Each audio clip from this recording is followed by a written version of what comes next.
Well, hello, my friend. It's day 18 of our 40-day walk through Abraham's life of faith.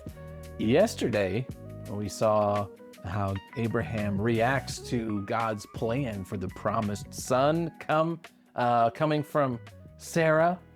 He's in disbelief. He asks God to consider Ishmael as an alternative to that plan instead. And today we're going to see how God answers that request with a surprising yes.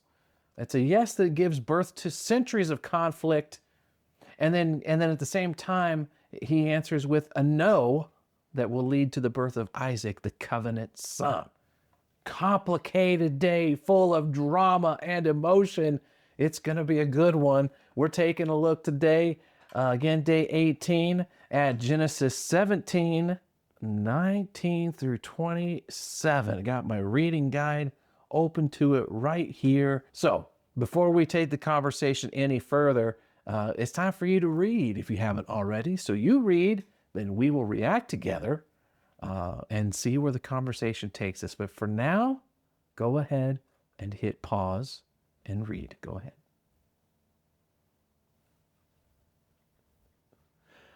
All right. Well, welcome back in.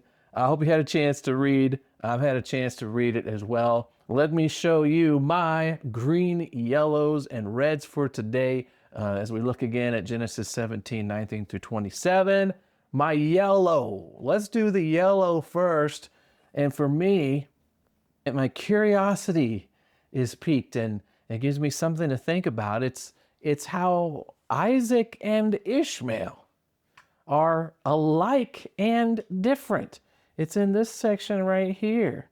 So it's kind of a big yellow highlight. Yesterday, God reminds Abraham that Sarah is your wife.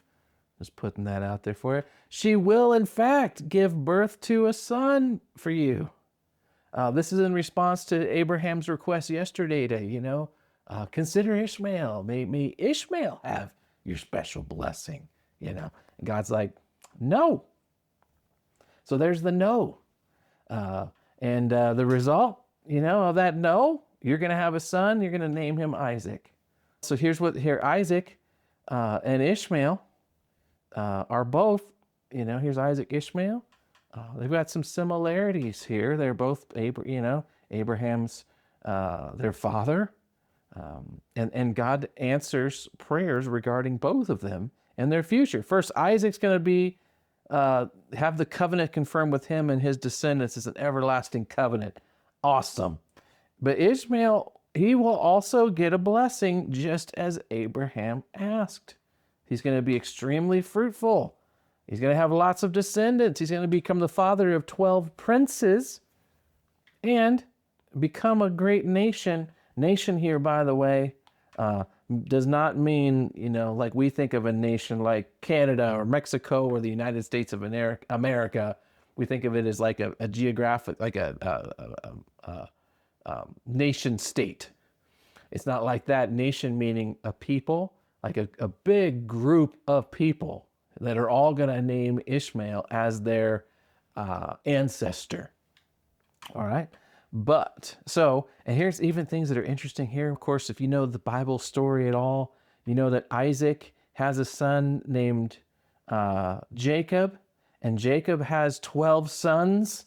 They become the 12 tribes. Well, look, and then Ishmael here is interesting. Ishmael is going to become the father of 12, not tribes, but princes. It's really just interesting. So there are things that they have some similarities, but there are also some big differences too. That's worth discussing, thinking about, talking about. So that's why I've got it highlighted as my yellow today. Now my red here today, it comes in the same area as the yellow. As I grab my red highlighter, and it has to do with how God answers Abraham's prayers for Ishmael. And it's, there's a couple of things here. First of all, I will bless him also, just as you have asked. I'll make him extremely fruitful and multiply his descendants. And again, knowing what we know from history, this prayer that Abraham prays to God, there's a country song, God's greatest gift his unanswered prayers. I don't know, is that a country song or a gospel song? But this would have been a great time for God to not answer Abraham's prayers from a history standpoint. Ishmael and Isaac are going to both become the ancestors of these nations that compete for the same land, for this, and they fight like brothers, man. Even to this present day, they are Ishmael and Isaac's tribes are at each other's throats. And it's like, Abraham, man, what if you had just been like, okay, God, I accept Ishmael's not the one. Okay.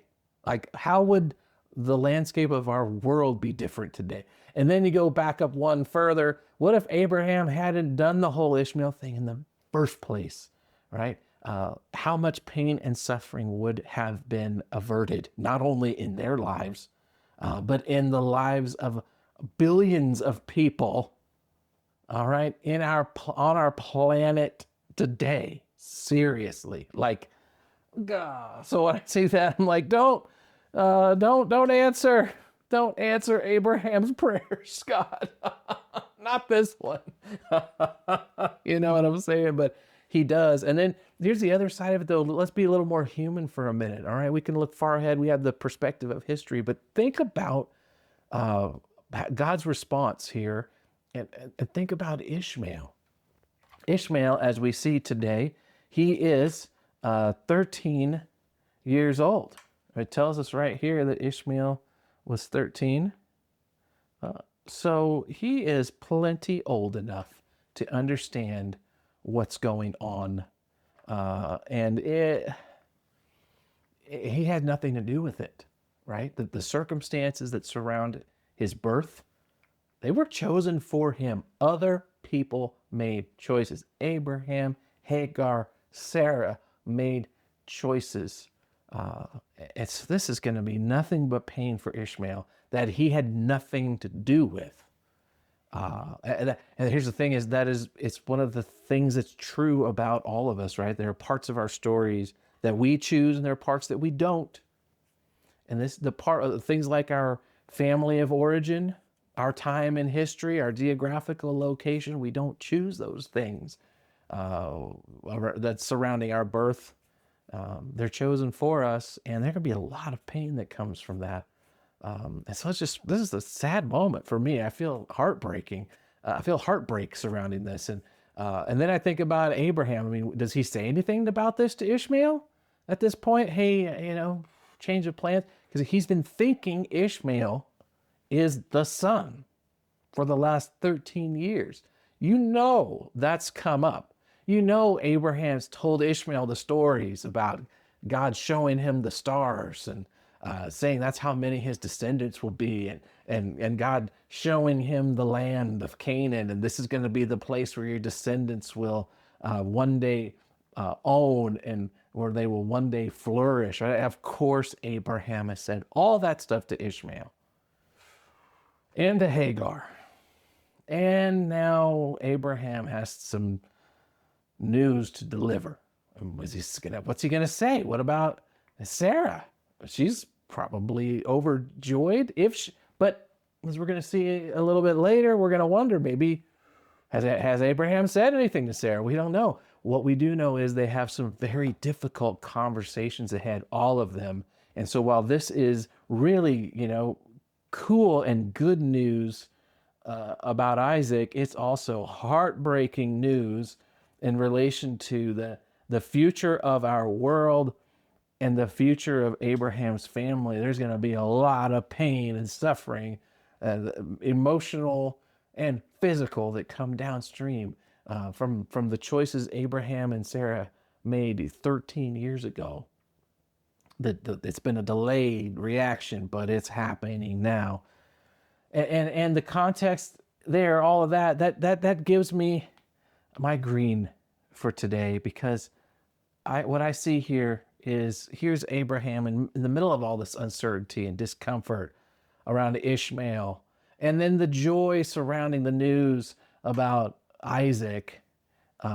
Look at this. I love this moment. It says, on that day, that very day, Abraham took his son Ishmael and everyone in his household and circumcised them, which the circumcised part, that's less nice.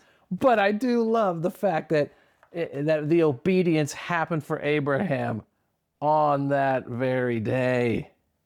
There was no delay. Abraham obeys immediately. That's in the face of the uncertainty and in the face of the disappointment and the complexity. Abraham doesn't know much right now. He knows he's going to have a son named Isaac in about a year, and that's about it. How's he going to handle all this? No idea. But God gave him one thing to do today, and so then he did it. Gotta love that about Abraham. That's the kind of behavior that makes Abraham God's friend, even on the tough days like today. Well, there's my green, yellow, reds for today. How about yours? Drop them in here. Drop them on Facebook so we can get into some more conversation. And then we'll circle back, continue the conversation as we respond and reflect with a few further insights on what we're seeing today from Abraham.